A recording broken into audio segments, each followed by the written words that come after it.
वर्णिवेश रमणीय दर्शनम मंदहासरुचिराननाम्बुजं पूजितं सुरनरोत्तमैर्मुदा धर्मनंदन महं विचिन्तये। असतो मा षड्गमय तमसो मा ज्योतिर्गमय मृत्युर्मा अमृतं गमय। ओम शांति शांति शांति। भक्तो આજની જ્ઞાન સભાની અંદર પધારનારા બધા જ ભગવત ભક્તોને વેદાંતાચાર્ય પુરાણ ઇતિહાસ આચાર્ય અમે ફિલોસોફી શાસ્ત્રી રાકેશભાઈના હેતપૂર્વક જય સ્વામિનારાયણ। ભક્તો, આસો વદ ત્રયોદશી એટલે કે તેરસ એ ધનતેરસના નામથી ઓળખાય છે। આ દિવસે શાસ્ત્રોની અંદર એટલે કે પુરાણોની અંદર લખેલું છે કે ધન્વંતરી ભગવાનનું પ્રાગટ્ય જે છે એ આ દિવસે થયું હતું। ભગવાન સ્વામિનારાયણ પણ સત્સંગી જીવનની અંદર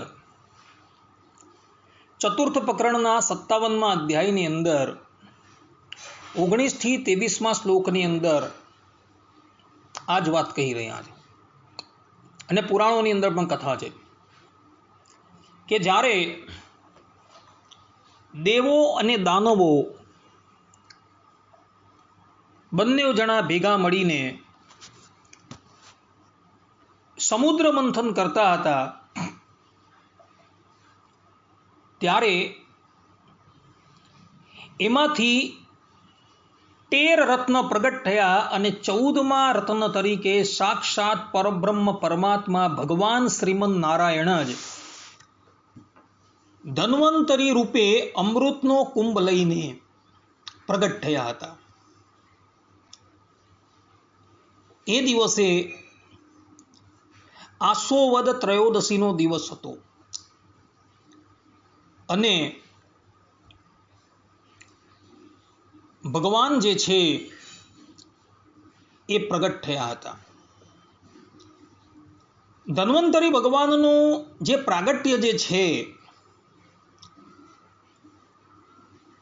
એ વાસ્તવની અંદર ધરાતલની ઉપર જે આયુર્વેદ શાસ્ત્ર લુપ્તપ્રાય થઈ ગયું હતું એ આયુર્વેદ શાસ્ત્રને પ્રગટ કરવા માટે જ ધન્વંતરી ભગવાન જે છે એ પ્રગટ થયા હતા। આ દિવસે એટલે કે ધનતેરસને દિવસે ધન્વંતરી ભગવાનનું પૂજન કરવાનું વિધાન બતાવેલું છે। ભગવાન ધન્વંતરીની 1600 ઉપચારોથી પૂજા કરી એઓની પાસે આરોગ્ય લાભ અને મંગલ કામના જે છે એ કરવામાં આવે છે। ભક્તો, ભગવાન સ્વામિનારાયણ સત્સંગી જીવનની અંદર ચતુર્થ પ્રકરણના 57મા અધ્યાયની અંદર 19 થી 23મા શ્લોકની અંદર પોતે કહે છે કે ધનતેરસને દિવસે તમારા ઘરની અંદર ઠાકોરજી બિરાજમાન હોય અને ઠાકોરજીના જે અલંકારો હોય અથવા તો મંદિરની અંદર ઠાકોરજીના જે અલંકારો હોય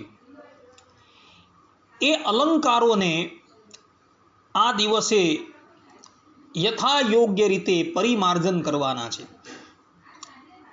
એટલે બધા જ અલંકારો જે છે તેને યથાર્થ રૂપે શુદ્ધ કરવાના છે એવું ભગવાન સ્વામિનારાયણ જે છે એ કહી રહ્યા છે। આ ઉપરાંત પુરાણોની અંદર બીજી પણ એક કથા આવે છે અને એ કથા મુજબ આ ધનતેરસને દિવસે દીપદાન કરવાનું વિધાન છે।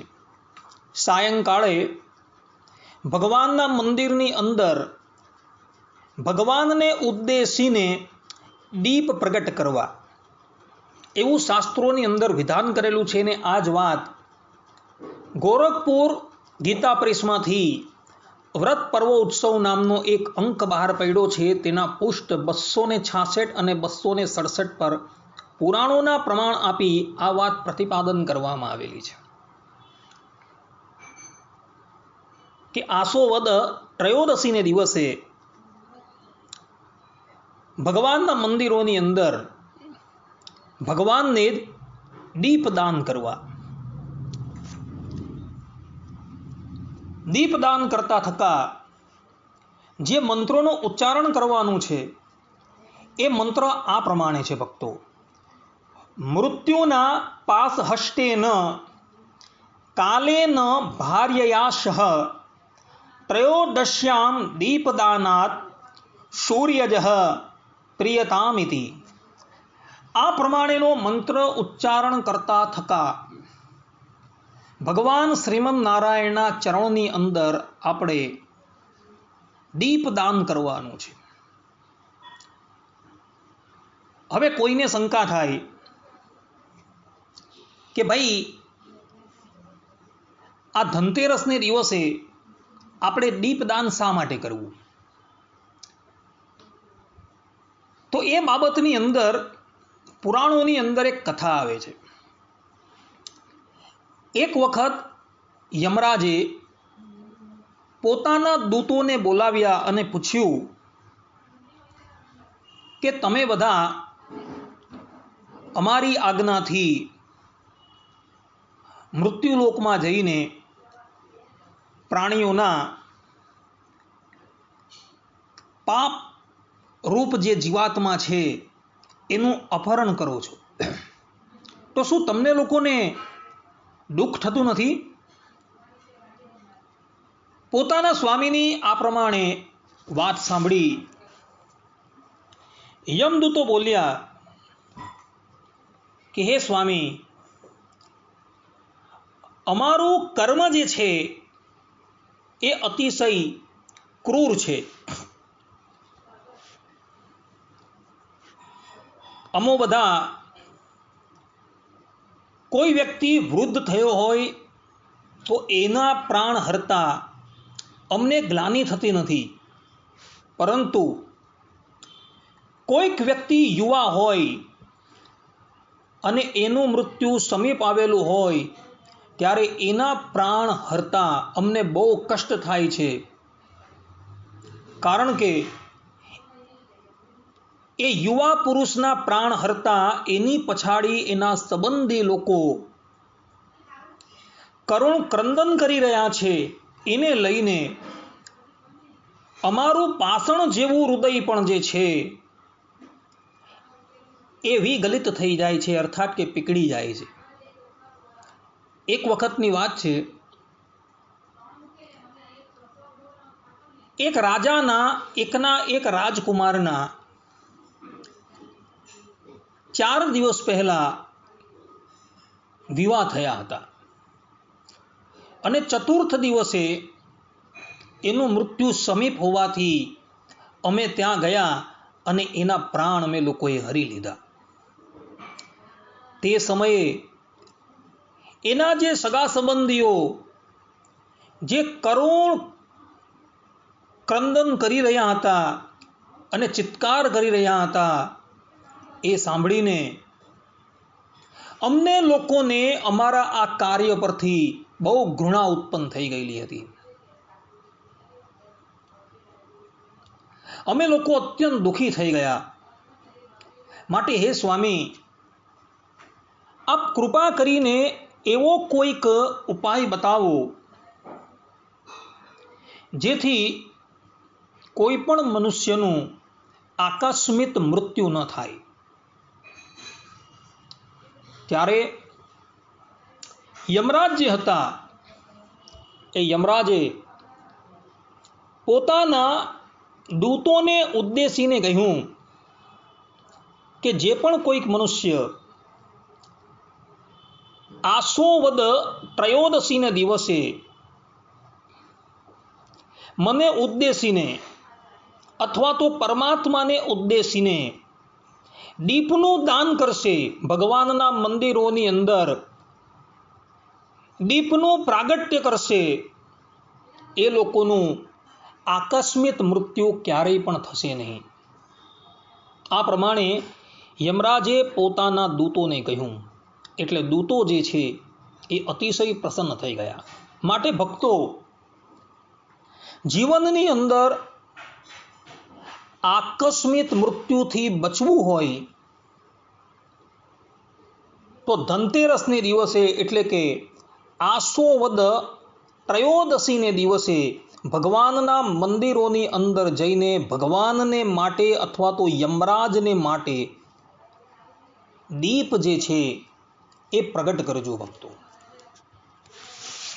જો કદાચ મંદિરમાં જઈ શકાય એમ ન હોય તો એ દિવસે સાયંકાળે પોતાના ઘરની અંદર જ પોતાના ઘરનો જે મુખ્ય દરવાજો હોય એ દરવાજા પર એક પાત્રની અંદર અન્ન મૂકી અને એ અન્નની ઉપર યમરાજના નિમિત્તે એક દીવો મૂકી એ દીવો જે છે એ દક્ષિણ દિશાની અંદર પધરાવી દેવો. આ પ્રમાણે જે કરશે તે લોકોના પણ એકાએક પ્રાણ ક્યારેય પણ જશે નહીં. આ શાસ્ત્ર સિદ્ધ વસ્તુ છે ભક્તો. બીજી એક વાત, આ દિવસે ભગવાનના અલંકારો જે છે એ તો તમારે માજવાના જ છે, પરંતુ આ દિવસે ભગવાનના નિમિત્તે તમારે કોઈ પણ ચાંદીની વસ્તુ જે છે એ ગ્રહણ કરવી. અર્થાત કે ચાંદીની દીવી છે, ચાંદીની જારી છે, ચાંદીના વાસણો છે, એ જો ભગવાનના નિમિત્તે તમે ગ્રહણ કરો તો એ અતિશય શુભ મનાય છે ભક્તો. માટે આ દિવસે ચાંદીની વસ્તુ, સુવર્ણની વસ્તુ, એ બધી જ વસ્તુ જે છે એ તમે લઈ શકો છો. કેટલાક લોકો આ ધનતેરસને દિવસે લક્ષ્મીજીનું પૂજન કરે છે, પરંતુ એ લોકો બધા જે છે એ દેવાનામ પ્રિય છે, અર્થાત કે મૂર્ખો છે, અજ્ઞાનીઓ છે. લક્ષ્મીજીનું પૂજન જે છે એ ધનતેરસને દિવસે નથી. લક્ષ્મીજીનું પૂજન છે એ દિવાળીને દિવસે છે ભક્તો.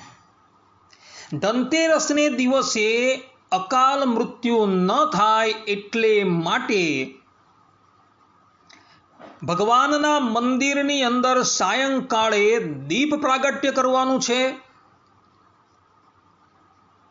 અને એ દિવસે ધન્વંતરી ભગવાનનું પ્રાગટ્ય હોવાથી ધન્વંતરી ભગવાનની આપણે પૂજા કરવાની છે, જેથી કરીને આખા વર્ષ દરમિયાન આપણે રોગાદિક ઉપદ્રવોથી બચી શકીએ.